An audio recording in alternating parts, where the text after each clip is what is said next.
Chapter 1, The Spark of Misfire.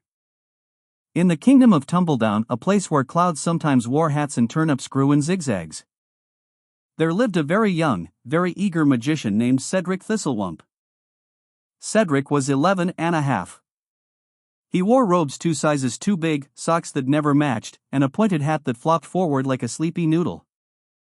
He had exactly one magical friend, a grumpy owl named Wendell who could talk, roll his eyes, and sigh heavily, sometimes all at once. "I'm only here because of a binding spell gone wrong," Wendell often reminded everyone. "And because you like me," Cedric would say, grinning. "A tragic misunderstanding," Wendell muttered. Now, Cedric wasn't the worst magician in the land. No, that honor went to Flibbleton the Flatulent, whose spells mostly involved smells. But Cedric was the most unpredictable. Like the time he tried to clean his room with a tidying charm and turned every dust bunny into real bunnies. Or the time he made it snow candy canes in July, and melted the Queen's royal wig. So, naturally, the King of Tumbledown invited Cedric to perform at the royal midsummer celebration. "One spell," the king declared. "Something festive," added the Queen. "Nothing involving frogs," whispered the castle chef. Cedric prepared for days. He combed his grimoire, which often growled at him, practiced his wand twirls, and asked Wendell for advice, which was always "don't do it." And then, on the big day, he stood before the crowd. The banners waved, the trumpets blared, and Cedric lifted his wand high. Festivus Sparculorum. Poof. The Grimoire of Revered Truths. A brief history, mostly unverified. Long before Cedric Thistlewhump ever laid ink to its pages, the book known as the Grimoire of Revered Truths sat quietly beneath the floorboards of an old clockmaker's tower. It did not tick, but it did occasionally hum, especially near moonlight or marmalade. No one remembers who wrote the first spell inside. Some say it was a wild witch who sang her magic instead of speaking it. Others believe the book wrote itself, out of pure curiosity.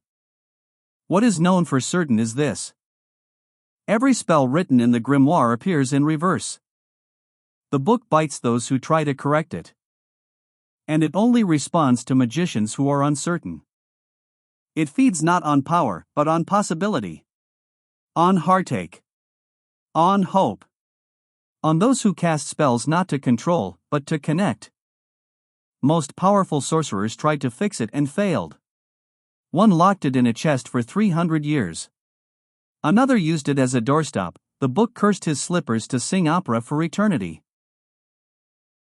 Then came Cedric. He didn't try to master it.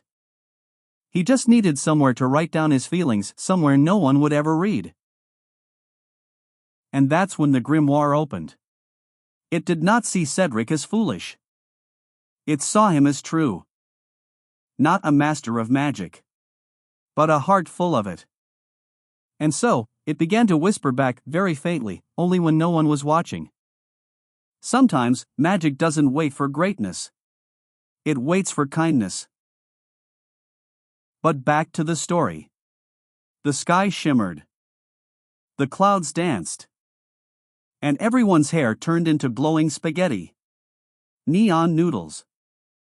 Everywhere. It was majestic. And mortifying. The Queen's spaghetti bun waved at the audience. The King's mustache blinked. The children laughed so hard they rolled off their chairs. Cedric's face turned beet red. "That was not what I meant," he squeaked. "And yet somehow exactly what you asked for," Wendell muttered.